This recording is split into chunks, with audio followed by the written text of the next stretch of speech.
power of the generations is not where it was. The old people, much more powerful for much longer. The young people, probably not as capable as soon. Everyone has the internet in the palm of their hands. They're trying to get kids now to stop playing with their phones under the covers in bed. Like, from the second we wake up until the second we go to bed, and there's just so much. I get harassed going into the bathroom because women think I look like a man. We're trying to exist in a world where we're trying to be free and to be safe. If you are straight, you're most likely homophobic. Like, that's it. You're homophobic or transphobic. Because you are straight. No, listen. That's a crazy statement. From the Zoomerplex in historic Liberty Village, the Zoomer with Libby Znaimer and Marissa Semkiw.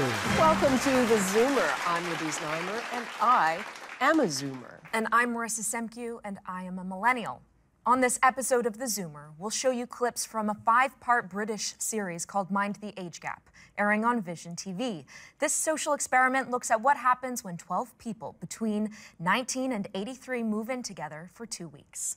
What followed was a series of uncomfortable debates about racism, homosexual relationships, and PC language, among others. At the round table, we've gathered 6 guests from different generations and lifestyles to engage in a rigorous debate about these topics and more.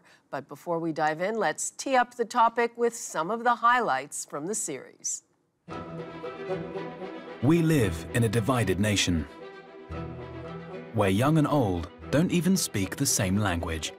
You've got Beth, swag mate. I don't know either word. I really don't know if it's an age thing or not. It's like a foreign language to me. I say the lady from the shop because she's a gorgeous lady and I love her to bits. They're in the 21st century. I just think move with the times, like... 12 strangers from 2 different generations are trying to understand each other. You know that young black lads are not very well educated, are they? He's racist, in my opinion. Don't care. What do you believe in? Like, do you believe in God? Probably more aliens. Jesus Christ. They clearly think quite differently to the way I do. I've got to say, it's a different world. Go away. I still look at him and want to vomit on him. They're not coming here to sit on their bums or sit on the street and beg. It's not our country. It's my country. You can't teach an old dog new tricks. Will living together push them further apart? Noise, noise, noise. Get over it, you stupid... I can't take it. Or will they learn to bridge the age gap? I feel humbled by you all. The older generation disdains the young as being irresponsible and out of control. It has ever been thus, and we certainly considered our parents stodgy and old-fashioned. But I'm convinced there's something different about young people today. They don't seem to tolerate differing views. Well, the young have always rolled their eyes at the old folks, and there is something different about that conflict today.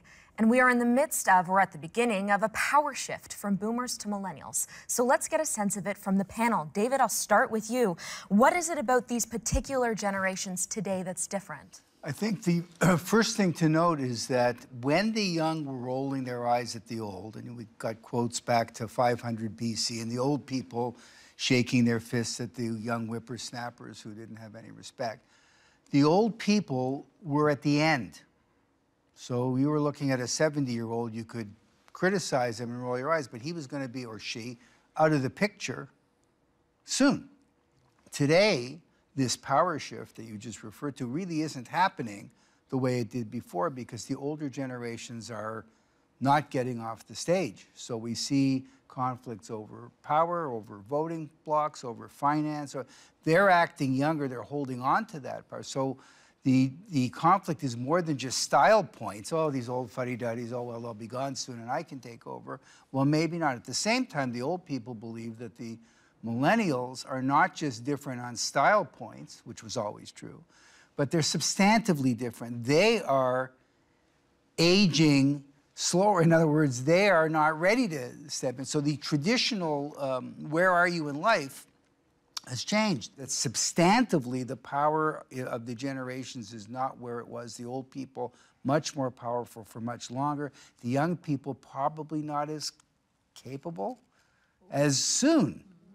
dare I say it. Well, that's the perception by the boomers. So well, let's bring in a millennial then on this discussion. What do you make of this? Well, the first thing I always say when these kind of discussions come up about the millennials being entitled or stunted in their growth is like, whose fault is that? Well, They're exactly. your children. So I'm not blaming the boomers for this, but society is, of course, very, very different now, and I agree with you.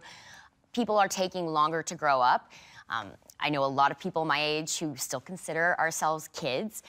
We can't even think about having children, and I'm 31, so it's, you know, it's quite different than my parents' generation. Suzanne, the thing that I mentioned is that, to me, a lot of young people don't seem to tolerate differing views. In universities, they need safe spaces to hear certain kinds of opinions. What is that about? The safe spaces are a space where folks within communities can heal and talk about particular issues to their community. For me, I would not want to be in a room with a bunch of white people trying to explain what anti-Black racism is. And if I could sit with my Black community and if we could talk and heal together, there's spaces for healing and there's spaces for education. Yeah, but why not? Why would you not want to explain it to me if you think I don't get it? Do you think I wouldn't be listening? Because oftentimes what happens is people try to make you validate your experience or try to prove that anti-Blackness exists when we know it exists. It's a reality. It's been happening ever since Black people were enslaved. So that is not a question of if it exists or if it doesn't exist, but the fact is that sometimes you just want to be with people that understand you, and then other times you want to be in spaces where you educate. I don't think people like question the fact that racism exists. They I think do. everyone understands yeah, that racism exists. I don't know anyone who questions it. They do. I've heard it. I think most people just don't like other people, especially young people, using racism and sexism as some sort of leverage against others in a certain argument. Like, oh, you're white, therefore you don't understand my experience. Well, I guess in a very superficial sense, I suppose. But I mean, isn't that why you're having a conversation in the first place? I mean, you're kind of just using it to one-up people. That's how I view it. I wouldn't say that's at all how people use racism. I mean, you just said I can't be in a room with white people because they're white, you know. I would say I wouldn't want to be in a room with white people trying to explain what anti-Blackness is because sometimes I need spaces to heal. Other times, I've been in a room of white people trying to explain what anti-Blackness is. So it's very different. Like I'm saying, there's spaces to heal and there's spaces to educate, and you can't assume that every space is one or the other. Well, it's interesting that both of you are the same generation and you disagree. Do you have a different view? Decades and decades and decades ago, when I attended the University of Toronto, students of color had any number of clubs and even buildings of their own, identified as such, where they could go and either socially relate, discuss about issues that's not new. Yeah. The problem with the safe space has become when the presence of any other opinion on the campus makes certain people, and it's not just a racial thing, it's a political thing, it's an ideological thing, there's many. I don't feel safe because Ann Coulter is coming to my university. Okay. I've got to go and watch puppy videos and have a blankie and do coloring. But I mean, that's what's different generationally. It's not that you need, of course you need and are entitled to certain spaces to talk about certain issues that wouldn't be appropriate or that would be uncomfortable in a wider audience. But why does that mean that other people can't attend the campus? Charles, what do you make of that? Well, the generational gap, of course, is very natural, and you mentioned that in your introduction. And I think the natural split is between freedom and responsibility, where when you're young, freedom is the #1 thing. You want to be free, you want to be able to say what you want to do, you want to be able to forge your future. You don't want someone else telling you what you can and cannot say, and I don't understand that in the millennial world today, where people think that they can somehow superimpose their values on everybody else. I think, and you can't say this, you can't say that, and you have to have a safe space for this and that. I don't understand that. But as you grow older, you gain responsibility. When you have a child, all of a sudden, your responsibility is not just for you and your spouse, but now for children. And as you grow even older, responsibility continues to grow, where when you're young, freedom. So it's a balance of freedom and a responsibility. I just want to pick up on one thing that you've said, Charles, because it's very important. Generation upon generation, people have been fighting for more freedoms, which is why the older generation has always looked at the younger as being irresponsible, rebellious, disrespectful. But there's an argument to be made that for the first time ever, and I think this is what you were getting at, and I think this is a little bit what you were getting at, David, for the first time, boomers are looking at millennials as a generation that isn't so much fighting for those freedoms, but asking for less freedoms with these safe spaces. Okay, we have to hold it right there because we have a lot to talk about, and we'll be back after a quick break. The word has become so debased, it's been glued onto so many things that to the boomers' ear, it's losing meaning. Because if everything's racist, nothing is racist.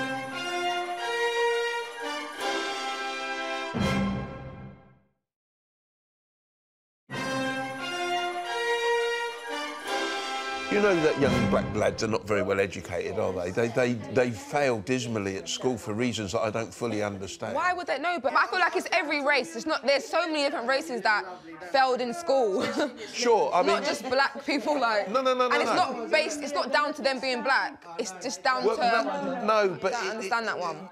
But you must have read it. You must have seen this. No. Oh, it's always being reported. Listen, I've got a smart black friend. He's got a PhD. Yeah, but where does He's smarter than everyone in this room. They probably just weren't interested. They didn't care about education because their mum maybe not bring them up to care about that stuff. Or everywhere, it's not down to race. I don't think I've ever said that. I didn't say that. No, but you said that most black people in school are not educated.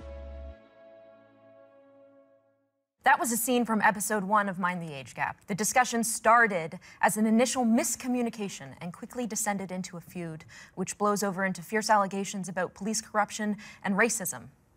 Let's start with what we heard in that clip. Was what he said racist, or was it an uncomfortable truth? Leslie.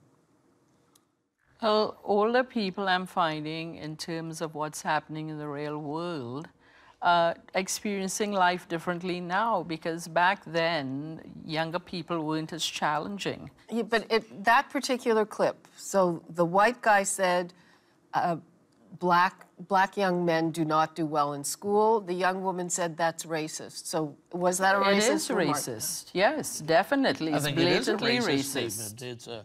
It's a general nonsensical statement that is not based on fact. And if someone wants to put something like that out, they're not doing it out of a good heart. They're doing it out of racial profiling, and I don't think it's right. Let me play devil's advocate here, actually, because there is actually a long list of studies pointing to an achievement gap, especially in American schools. So there are a number of reasons why that may exist, and that debate can be had. But in that clip, she was concerned that he was saying it was because of his race, but at no point did he ever say they're underachieving because of the color of his skin. He was pointing to a generally understood fact. So what do you think about that? I think if he said it and I said it, we're coming from two very different places. So when I'm saying it from an educational point of view to correct the system, and when he's saying it to kind of undervalue the work that black men do, it depends on the undertone connotations coming of that statement.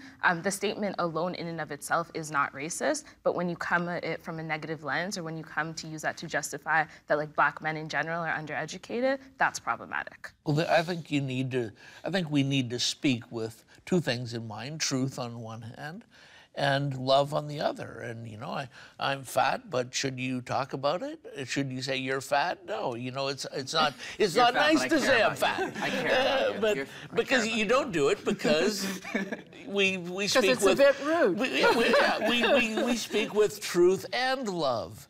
And I don't think that gentleman was saying that statement from a loving perspective. Now, you could come at that subject from a loving perspective, and especially the African-American perspective. 75% fatherless families causes a lot of trouble in the growth of a culture. You could talk about that from a respectful perspective, but just to put a blanket generality out about all people of this group or that, I think it's hateful. I've studied this kind of stuff in school and written a lot of stories about police violence against black communities. And it's really hard to just say, yeah, black men are more likely to be charged with crimes, to get in trouble with the cops. When you just say that without mentioning the various studies and statistics behind that, the reasons why, like you were saying, you know, economic disadvantages. And it's not necessarily that young black men don't want to be educated. It's that sometimes they don't even have the opportunity in the first place. Well, I think the problem that older people would have is that younger people tend to misrepresent that and approach that in a negative light, whereas he's just saying black people underachieve. You're saying, oh, why? That's racist. And that's how a lot of these conversations get stifled on university campuses. But the boomer lens is racism equals actions against a race on account of their race, i.e. Jim Crow laws. Racism can be remedied. I'm not saying this is correct. I'm just saying this is the boomer. Racism can be remedied by laws that protect people from discrimination, plus even worse, violence, based on race. Racism is not observing societal differences among races that may not be attributable to the race itself. So if this guy's question is, black kids are underperforming in school because they are inherently doomed to do so because of their race, that would clearly be heard by a boomer as racist. If he means, I'm observing something going on in the society today that is not necessarily true of race, what can we do to fix it? I'm agreeing with you. It's kind of not racist in that context. The way he said it, I heard that as being pretty racist. Because the undertone was, hey, there's something wrong with you people. Because they're black. But the trouble is that the word has become so debased, it's been glued onto so many things, that to the boomer's ear, it's losing meaning. Because if everything's racist, nothing is racist. Okay, stay right there. We'll be right back. Have you heard about Jamaica being the worst country in the world for how they treat homosexuals? Well, evangelists from Canada and the US have gone to Jamaica spewing hatred.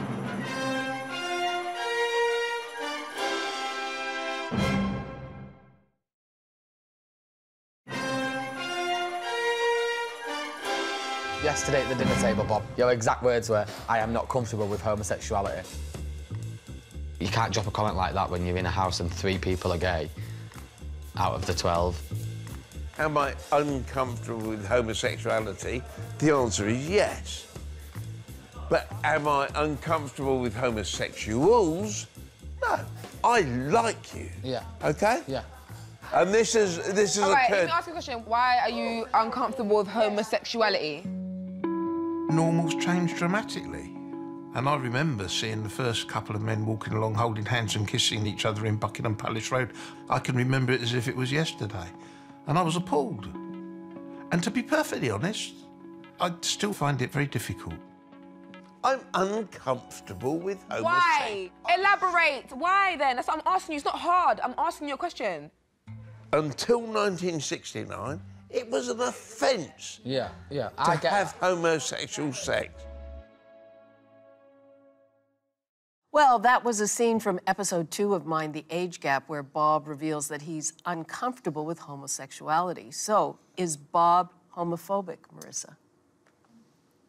Well, I would say no, though I don't know what homophobia really means anymore. I think it used to presume a fear, and I don't think that Bob is afraid of homosexuals, but I recognize that it's been expanded. I think that traditionally you wouldn't be interfered with for holding an opinion, but if you were to act on it in contradiction of the law, so if you were to call for them to be jailed or murdered, that would certainly classify as homophobia. But why don't we go to Leslie on this? You're a self-identified dyke. What is your opinion?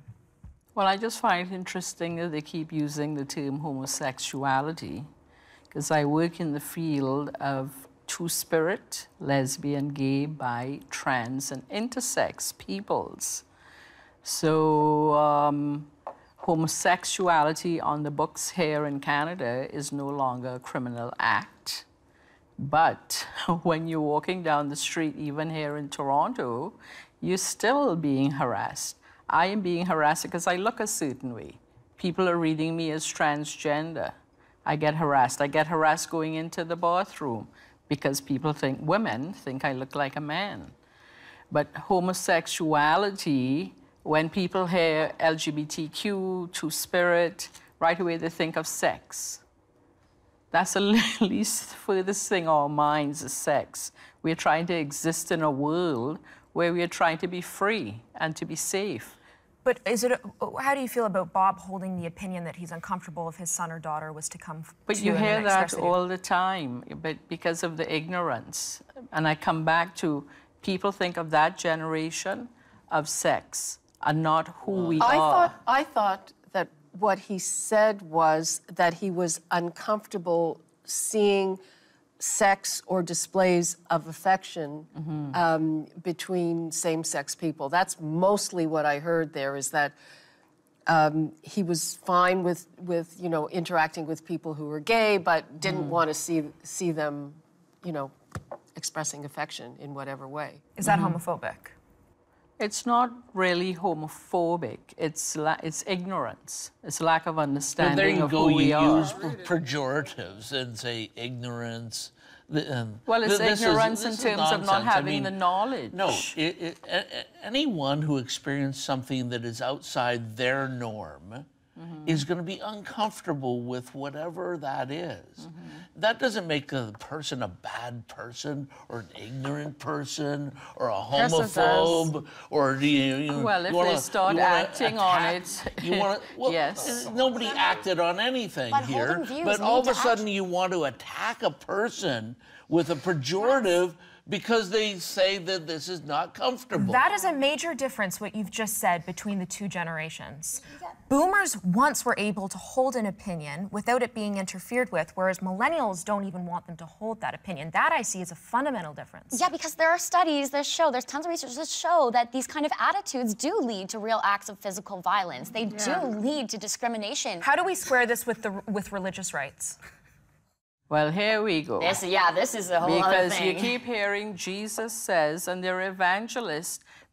Have you heard about Jamaica being the worst country in the world for how they treat homosexuals? Well, evangelists from Canada and the US have gone to Jamaica spewing hatred.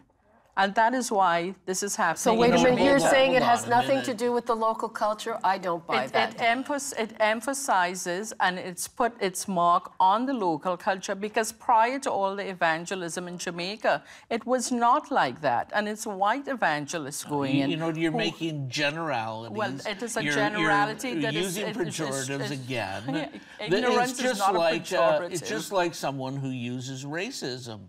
I mean, if you're not going to speak with truth and love, then you can't just throw labels at people and say, this person's bad, this person's...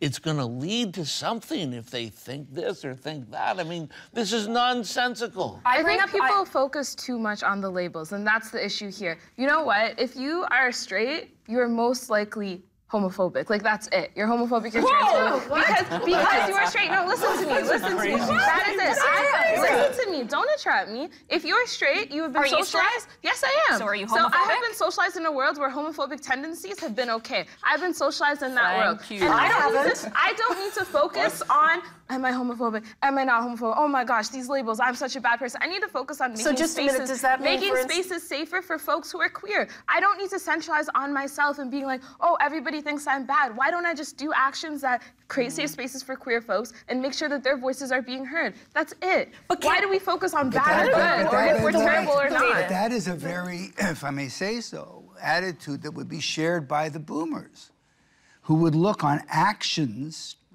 and outcomes more than beliefs. So, for example, looking at homosexuality, one would say, if you have out of either religious conviction, sincerely held theological belief, out of discomfort, uncomfort, not seeing it around, whatever your reasons are, if you have a perception, the boomers, as I'm generalizing here, but it's a generation would have said, as long as you're not acting in a negative way toward homosexuals, okay, the law says you may not discriminate, you certainly may not inflict violence, you may not harass them.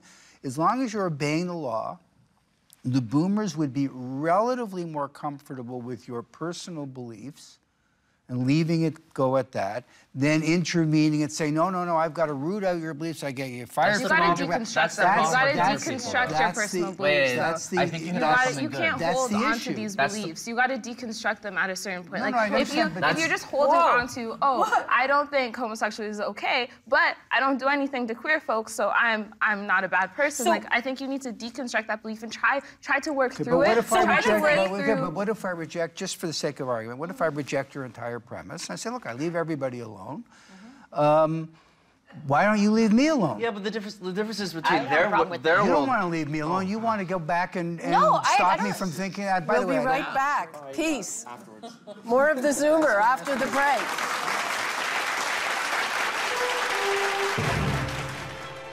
This person might say, like, I'm uncomfortable with homosexuality. It's not that he's saying he hates homosexuals. He's not going to do anything about that. He's just saying he's uncomfortable. He probably recognizes it's a very superficial, irrational thing. But young people would attack that because they want to control that person.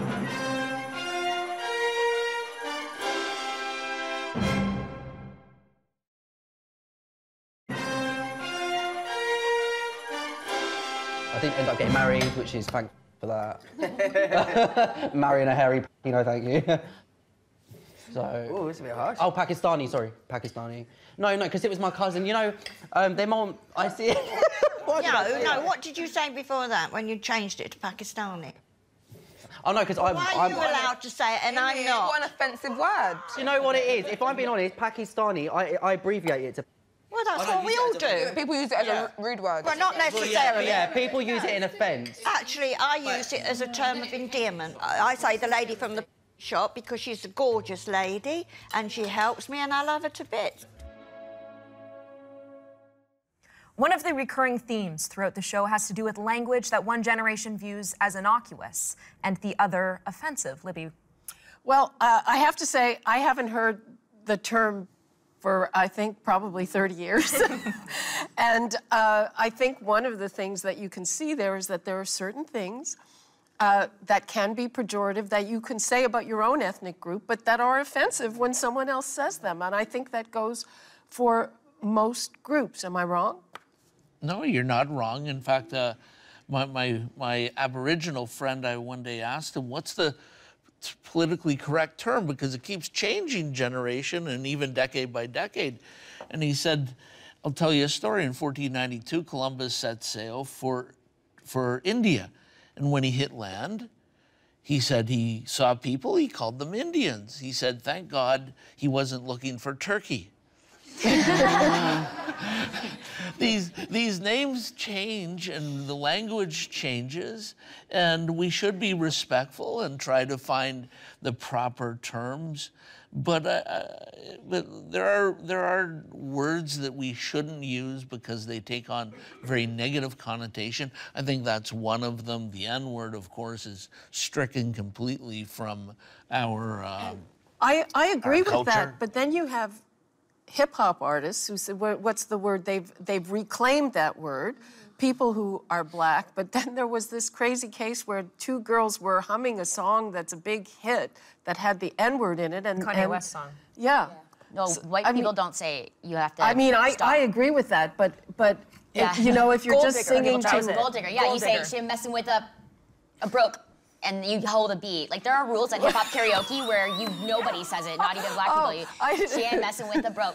Black people do say it. Old people wouldn't know that. You know, we have no idea what hip-hop karaoke is. Exactly. That's awesome. You should Never mind the rules of hip-hop karaoke. Yeah, it's intense. It's awesome. I think there's power in reclaiming language. Like, when we look at the queer community, using the word queer, like, back in the day, you can even still speak to some folks who are elders, who are, like, from the older generation and call them queer, and they would be offended or harmed by it. So reclaiming language is very real. With the N-word, just don't say it if you're not black. Like, it's that simple. Like, it's very easy. I've got that. But... And as language continues to evolve, you're right, we need to respect it. Like, before it was Indian, then Aboriginal, now Indigenous is the word, right? And so, like, it's just sticking to those. With queer, there are some people who will be offended if you use any other word. Well, it depends. It depends, yeah. So you were surprised when I said I identify as a dyke. So a dyke is a political lesbian. But I have said to you, you can call me a dyke. people of a certain age would not like that word to be used, but some of us are reclaiming it. Just like the word queer, as you were saying. I work with a lot of older people. I have to be very mindful not to use the word queer because of what we went through. I've been out 42 years, and even saying I've been out, coming out is a North American concept.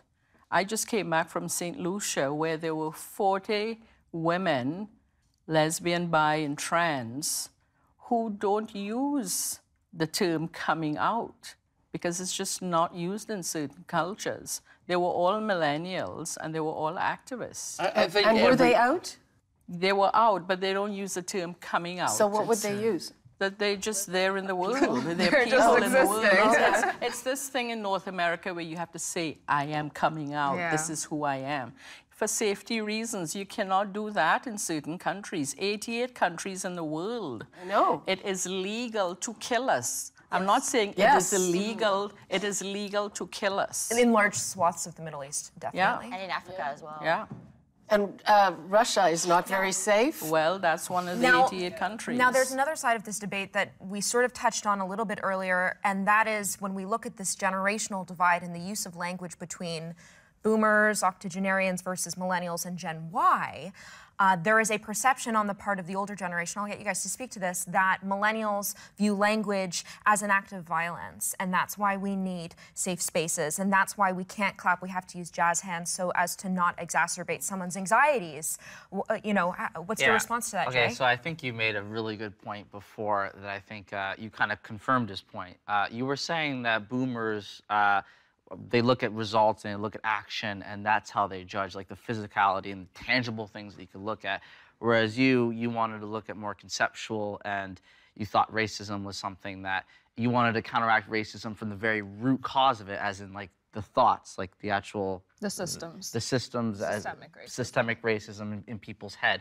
I think that's Not the in their difference. heads, it exists. Their minds, like they're thinking about it, and that comes to, that sometimes manifests itself as results in physical action, but you want to go further than that, and you want to attack it from, I hope I'm not misrepresenting, but you want to attack it from the very root cause, the people thinking it, right? I think it's more providing education to the folks that are ignorant and undereducated. So yeah, that's why a lot of older people would say, oh, you're language policing, you're thought policing, because like we could recognize it, that's a very superficial, very irrational, that's a horrible thing, but sometimes it manifests itself in a very lighthearted thing, like, oh, you know, this person might say, like, I'm uncomfortable with homosexuality. It's not that he's saying he hates homosexuals, he's not gonna do anything about that, he's just saying he's uncomfortable, and he probably recognizes it's a very superficial, irrational thing. But but young people would attack that because they want to control that person. They want to language police and thought. But don't you think we need to lighten up a little? And don't you think we need to give a little space and not go to the Human Rights Commission and say that if you don't use the 22 new gender pronouns that I demand of you to use, then I'm going to fine you and I'm going to get you off the air, or I'm going to get you lose your job if you don't say what I say you should say? But the boomers are increasingly uncomfortable in a world in which places a premium on victimization. And the lens is that some things that are big, fat, juicy, serious problems, racism is certainly in that league, get trivialized by applying it with this sort of obsessive language policing to every little thing. Campuses where in the United States now that it's considered racist to say, equal opportunity, to say you should work hard and study and get good grades. That's white, that's racist. Now, I'm not saying that the millennials as a generation all embrace that, but the boomers would certainly look at that as being an extreme sort of virtue signaling. I've got to be a victim somehow, and the fact that a lot of these politically correct students are A, white, B, wealthy, and C, in very privileged, environments where they're kind of looking, I got to suffer too somehow, so I'll invent this victimization thing for myself. That's a difference in the generations again, I think, that where the boomers would look at that as trivializing legitimately serious problems by gluing it onto every little thing. But it's a small minority of very, very vocal people. Social justice warriors, they call them. It's not all of us. It's very, very vocal. Okay, hold that thought. Sorry. Hold that thought. It's time for a short break. We'll be hearing from the audience when we come back.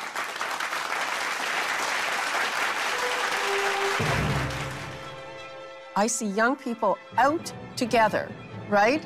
On their phones, and they don't talk to the people that they're with. We're obsessed. But I see old folks doing this too.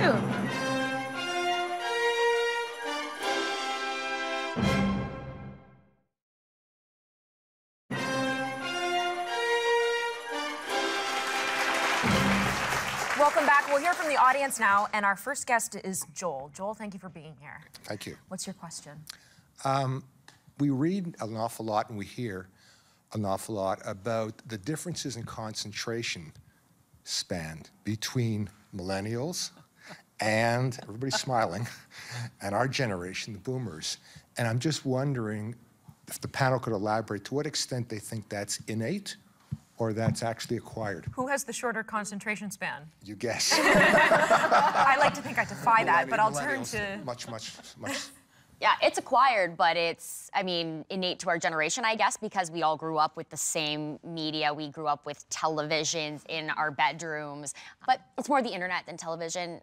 Everyone has the internet in the palm of their hands. They're trying to get kids now to stop playing with their phones under the covers in bed. Like, we're from the second we wake up until the second we go to bed, and there's just so much. Like, you're growing up and you start learning things and you're like, wow, I want to learn about this. I'll go down what I call Wikipedia holes, where I'll like just learn about stuff from like bubonic plague to, you know, here's what drives me crazy is that I see young people out together, right? On their phones, and they don't talk to the people that they're with. We're obsessed. But I see old folks doing this too. Like, sometimes I'll be chilling with my mom and her friends, and I'll be like talking, and they're all texting people. They're all on their little WhatsApp. So, I mean, I can't say that's a millennial thing, but it is a thing that also irritates me. I don't have Facebook for a reason, and I have a no phone policy at any dining table. I'm really glad to see no one else. You are rare. I think to Joel's point, I think there's another way of defining attention span. So Yahoo did a study, I heard at a conference a couple of years ago, where they asked a group of millennials to diarize their day, to keep a complete diary of what they were doing. And it added up to more than 24 hours.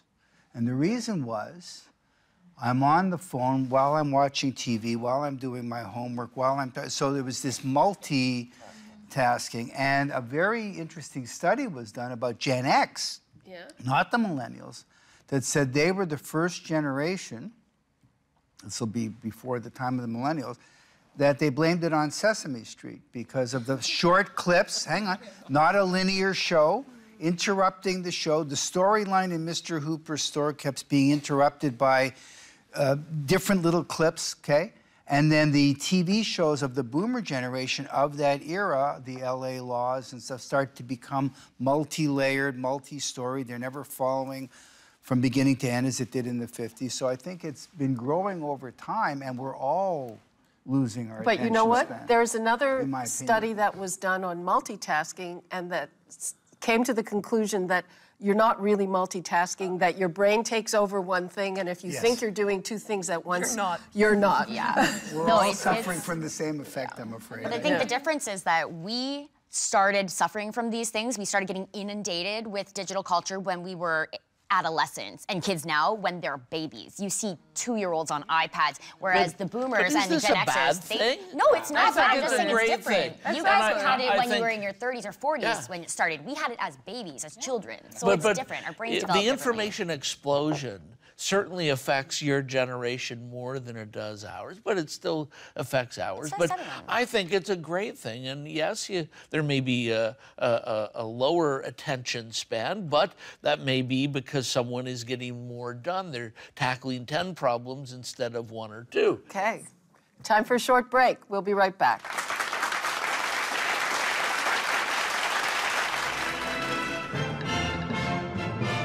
On Facebook, John makes a comment about our show on the proposed tax reform for small business. If he, Prime Minister Justin Trudeau, drops that tax by 1.5%, he'll raise another by 5%. Anyone who still believes in Trudeau is a fool. Barbara tweets about her studio audience experience on theZoomer. Thank you to theZoomer for being so accommodating and always entertaining. You're welcome, Barbara.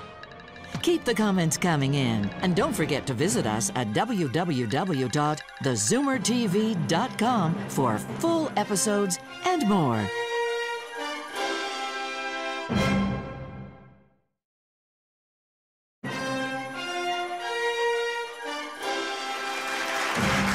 Welcome back. We'll hear final thoughts from the panel now, starting to my left. We, as older folk, need to invest whatever we have into millennials and make sure, of course, that racism is something of the past. There is no such thing as races. There's one race, the human race. We're all brothers and sisters and cousins and relatives, and we need to act accordingly, and we need to act with love and truth. And let's not throw truth out with the bathwater, but let's act in accordance with love with each other, and then we'll have a much better society. David? I'm struck in looking at the clips. I just want to comment on the show, the British show, is that the one generational thing I notice is that the baby boomers tended on that show to talk about experiences. I did this, I saw this, I felt this way. There used to be that shop owner where I lived. And the millennials tended to jump right into ideas or abstracts. And I still think that is a difference between the way the generations look at things. Perhaps it's inevitable. Maybe we'll look at the show in even more depth, but I think that struck me right off the top. Leslie? I strongly believe in working from an intergenerational perspective. And I work with two-spirit, lesbian, gay, bi, trans, queer, and intersex youth. So this isn't new to me, but I'm happy that we're having this discussion because generally and from a queer perspective, we need to be working more intergenerationally to learn from each other and to support each other. Lauren? I would just like to say that I love boomers. My parents are boomers. A lot of the people I've worked with are. I would just caution people not to generalize all boomers or all millennials together. If you go by the broadest definition of millennials, it's people born between 1980 and 2000. That is 20 years of people. So we all have differing viewpoints. We're all very different people, and we're not all the same. Also, we don't all spend all of our money on avocado toast. I mean, yeah, I still don't own a home, but it's not because I spent all my money on avocado toast. Just to pick off what you said, people speak from their experiences, and what I hope is that folks understand you're only an expert in your own experience. There is no one truth. What might be truthful for you might not be truthful for folks beside you. So what I ask for is that you take time to educate yourselves on other experiences in this world and educate yourself to learn other truths that might exist for different identities. I just want to close off by saying I think it's pretty obvious that both people who are boomers and both people who are millennials, generally speaking, some of them have stupid beliefs, and that's the world we live in. So, you know, I obviously disagree with what young people think, and I probably disagree with a lot of what old people think. So, there you go. Let's move on. All right, well, that's all the time we have. A special thank you to my panel and our audience in studio and at home. Thank you so much for being with us. We'll see you next time. It's time to zoom out.